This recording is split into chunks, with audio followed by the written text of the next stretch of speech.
I'm very happy to see you all because ரொம்ப நாள் கழிச்சு நம்மளாம் மறுபடியும் ஒரு குடியரசு தினத்திற்கு ஒன்று சேர்ந்திருக்கிறோம்.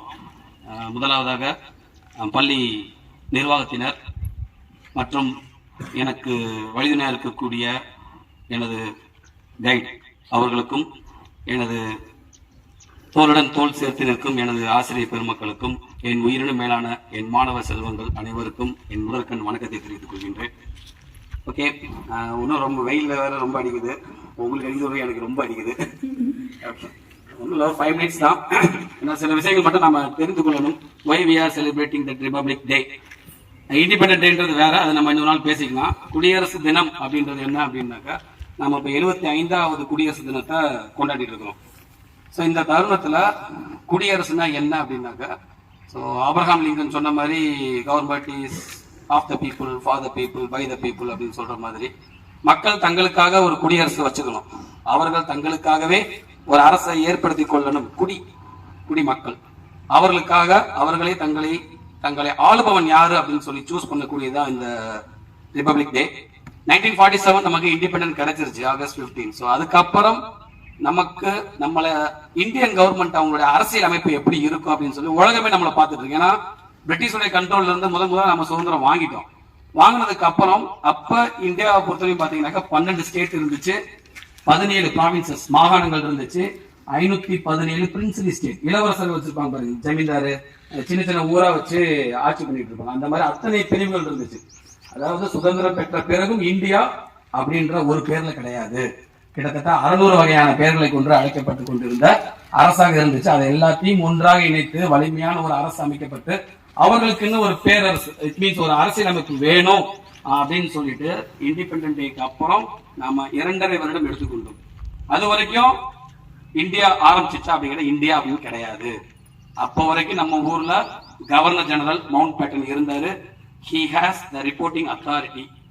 இங்க இந்தியா என்ன நடக்குது அப்படின்றத இங்கிலாந்துல இருக்கக்கூடிய ஜார்ஜ் மன்னர், 6ஆம் ஜார்ஜ் மன்னருக்கு ரிப்போர்ட்டிங் கொடுத்துட்டு இருந்த வேலையை அவர் பார்த்துட்டு இருந்தார். இந்தியா எப்படி பண்ணுது, இந்தியாவுக்கு ஏதாவது ப்ரொடெக்ஷன் கொடுக்கணும்னா அந்த 2.5 வருஷம் யார் வருவானா, பிரிட்டிஷ் தான் வரணும். சரிங்களா? அந்த 2.5 வருடம் பிறகு ஜனவரி 26, 1950 நமக்கு ரிபப்ளிக் டே அப்படின்னு சொல்லி அனௌன்ஸ் பண்ணாங்க. மக்கள் உங்களால் தேர்ந்தெடுக்கப்பட்ட அதிகாரி யாரு அப்படின்னாக்கா சீஃப் மினிஸ்டர், பிரைம் மினிஸ்டர் இவங்களா இருப்பாங்க. இவங்கெல்லாம் உங்களுக்கு தேவையான ஒரு சட்டத்தை வகுத்து கொடுப்பாங்க.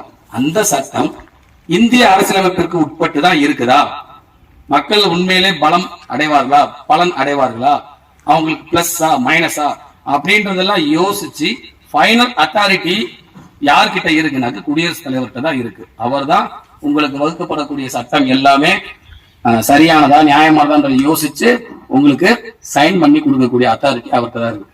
அப்ப இந்திய அரசியலமைப்புடைய பாதுகாவலரா யார் இருக்காரு அப்படின்னாக்கா பிரசிடென்ட் ஆஃப் இந்தியா, குடியரசுத் தலைவர் இருக்கிறாங்க. அவங்களுடைய சப்போர்ட், அவங்களுடைய வழிகாட்டி, சூப்பர்வைசர்ஸ் வச்சுக்கோங்களேன், அவர்களுடைய மேற்பார்வையாளர்கள் தான் ஒவ்வொரு மாநிலத்திலையும் கவர்னர் சொல்லி இருக்கிறாங்க. அப்ப மாநிலத்துல சட்டம் ஒழுங்கா போகுதுன்னு பார்க்கக்கூடிய பொறுப்பு கவர்னர்ட்டையும், இந்தியா முழுவதும் ஒழுங்கா போயிட்டு இருக்கா அப்படின்ற பொறுப்பு பிரசிடென்ட் கிட்டே இருக்கு. இப்படிப்பட்ட குடியரசு நம்ம வந்திருக்கிறோம். குடியரசு வாங்கி நம்ம சக்சஸ்ஃபுல்லா 75வது வருடத்தை நாம அடி எடுத்து வச்சிருக்கிறோம். இந்திய அரசியல் அமைப்புன்றது ஒரு சாதாரண அரசியல் அமைப்பே கிடையாது. உலகமே பார்த்து வியக்கத்தக்க வகையில் வகைப்படுத்தப்பட்ட ஒரு அரசியலமைப்பு, உலகின் மிக நீண்ட அரசியலமைப்பு, உலகில் எழுதப்பட்ட அரசியலமைப்பு. இந்த மாதிரி பல தன்மைகளை கொண்டதுதான் இந்திய அரசியலமைப்பு. இந்தியன் அரசின் கான்ஸ்டிடியூஷன்ல பிரியாம்பல்ல ஃபர்ஸ்ட் இடத்துல ஒரு வார்த்தை கொடுத்திருப்பான், சோவர்ஜின், சோசியலிஸ்ட், செக்யூலர், டெமோக்ராட்டிக் ரிபப்ளிக். இதுதான் அந்த வார்த்தை. அதாவது இறையாண்மையும் சமூகமும் மத சார்பற்ற மக்களாட்சியுடன் கொண்ட குடியரசு. இதுதான் அதனுடைய விளக்கம். அப்ப இறையாண்மைன்றது என்ன அப்படின்னாக்க, இந்தியாவை பொறுத்தவரையும் நீ என்ன மதத்தை வேணாலும் ஃபாலோ பண்ணலாம், உனக்கு இந்திய அரசு சப்போர்ட் ஆகும். அதுதான் இறையாண்மை. அதே நேரத்துல மத சார்பற்ற எந்த மதமும் இங்க சப்போர்ட் பண்ணலாம், யாரு வேணாலும் என்ன மதத்தை வேணாலும் ஃபாலோ பண்ணலாம். சோ இந்த மாதிரி மத சார்பற்ற இறையாண்மை கொண்ட அப்படின்ற வார்த்தைய இந்திய அரசியலமைப்பு உலகத்திற்கு முதல் காட்டும் பொழுது உலகமே வியந்து பார்க்கறது, என்னடா இப்படி ஒரு வார்த்தைலாம் இருக்கா? அப்ப மத சார்பற்ற அப்படின்னா உலகத்துல நீங்க எந்த நாடை பார்த்தாலும் எல்லா நாடுமே ஒரு குறிப்பிட்ட மதத்திற்கு சப்போர்ட் பண்ணிட்டு இருக்கக்கூடிய ஒரு நாடா தான் இருக்கு. ஒரு குறிப்பிட்ட மதமோ அல்லது ஒரு குறிப்பிட்ட இனத்திற்கோ அந்த நாட்டுல மட்டும்தான் வாழ்ந்துட்டு இருப்பாங்க. அப்ப இந்தியா முதலாக இப்படி ஒரு வார்த்தையை கொடுக்கும் பொழுது உலக அரசியலமைப்பை வியந்து பார்த்த வகையில் நமது அரசியலமைப்பு இருந்திருக்கு.